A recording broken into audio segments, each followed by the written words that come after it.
Hello friends, welcome to my YouTube channel.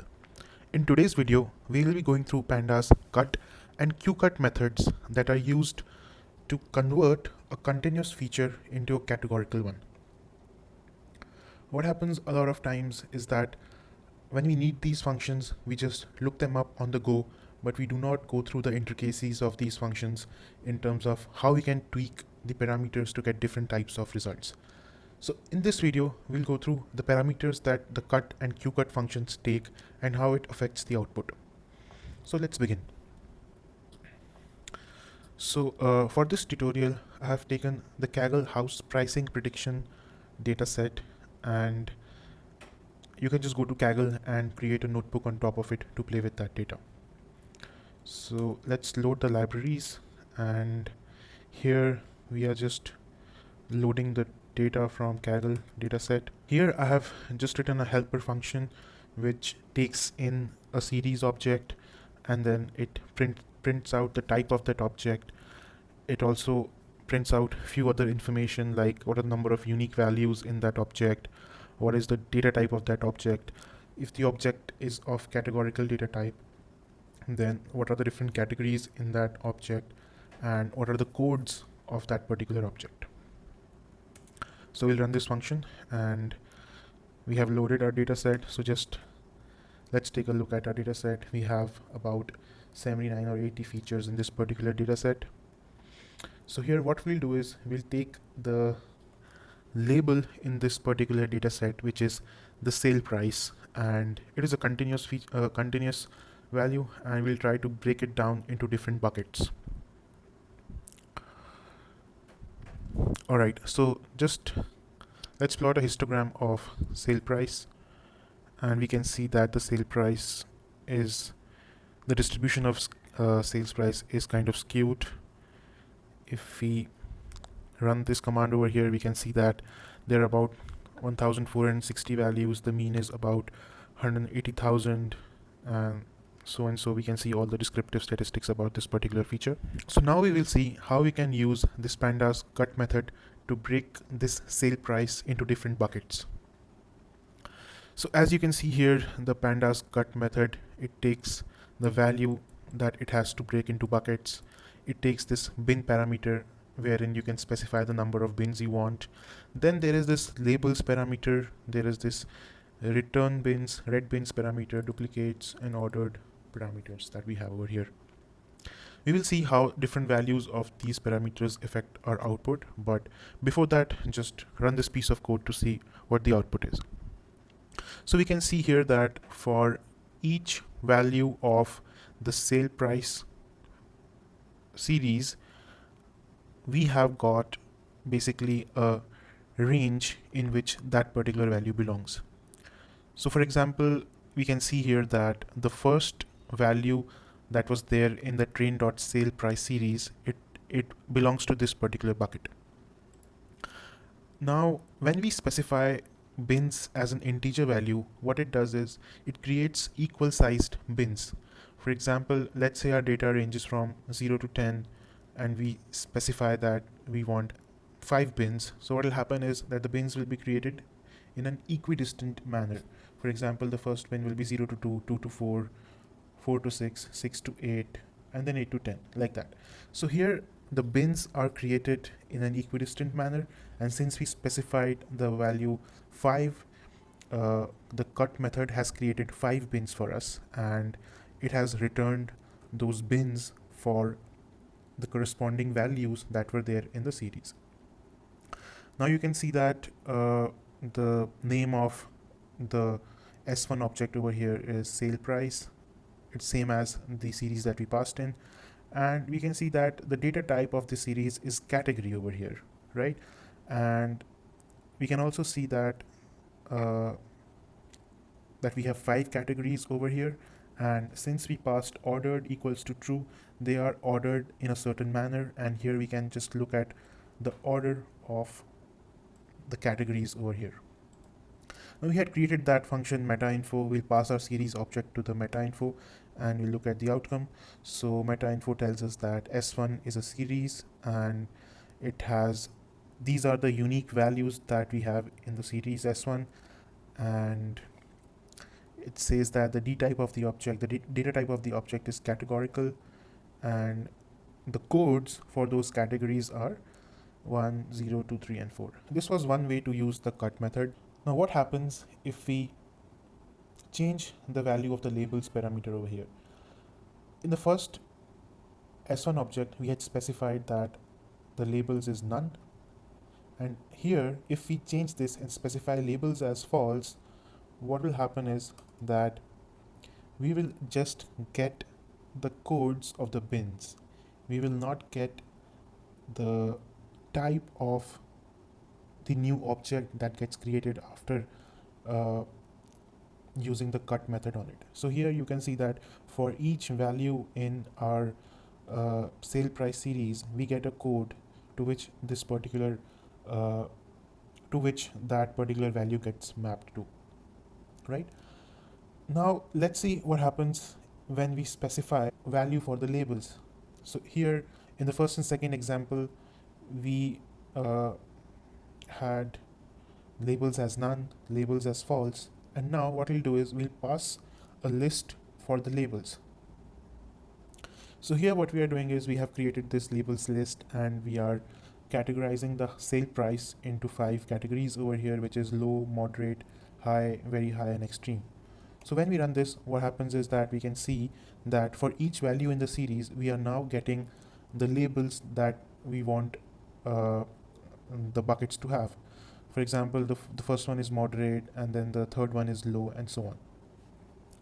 Now, if you look at the categories over here, you can see that we get these 5 labels that we had passed as categories, and they are generated in an ordered manner since we had specified orders equals to true.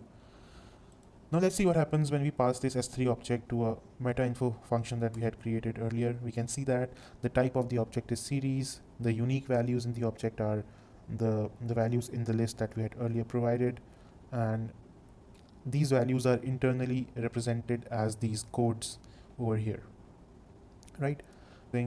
Till now we had been using the red bins value as false. Now let's see what happens if we change this false to true. Here you can see that the output is somewhat different, and when we pass this object to meta info, we will see that now the returned object is a tuple. It's not a series anymore. For example, here you could see that the type of object that was being returned was series, but here we see that the type of object returned is a tuple. So the different thing that's happening now is that along with all these categories, we are also getting the bin values. So these bin values are describing what the value low corresponds to, what the value moderate corresponds to, and so on till what the value extreme over here corresponds to, right? So these are the different ways in which you can use the Pandas cut method to split a continuous or numeric feature into a categorical feature. This is helpful when we are doing some kind of data analysis on a feature that is not let's say linear, and we want to then split that particular feature into different buckets to see if any of those buckets have any sort of linear relationship with the target variable that we are using in our data. Now we can also see that the value that we were passing to the bins parameter earlier was an integer, right?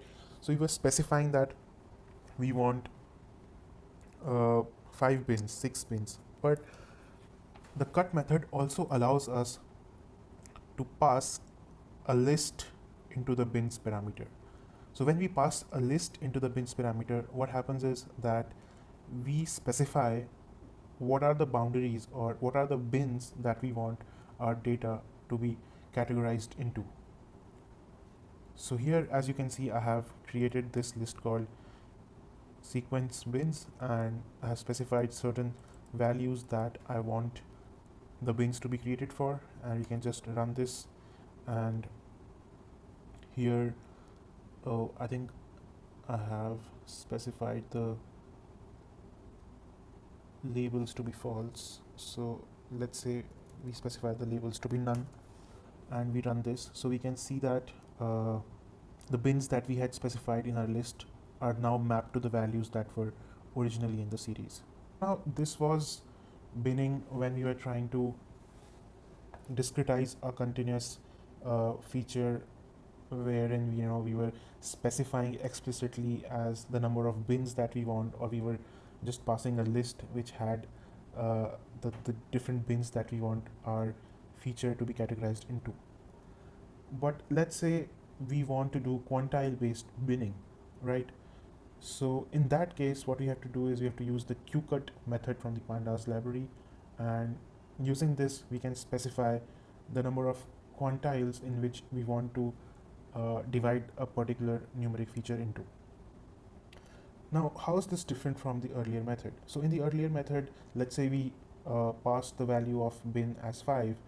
So the data would be divided into 5 equidistant intervals, right? So let's say we have data from 0 to 100. So it will be divided, and if we specify the value of bins to be 5, we will have 5 bins ranging from 0 to 20, 20 to 40, 40 to 60, 60 to 80, 80 to 100. Now what might happen is the distribution of data in these particular bins might not be uniform, or the data might be highly skewed. You might have a lot of data in one of the bins and one of the bins might be completely empty. So it might not make sense to look at our data that way. And in those cases, what helps is to categorize our data by using quantiles.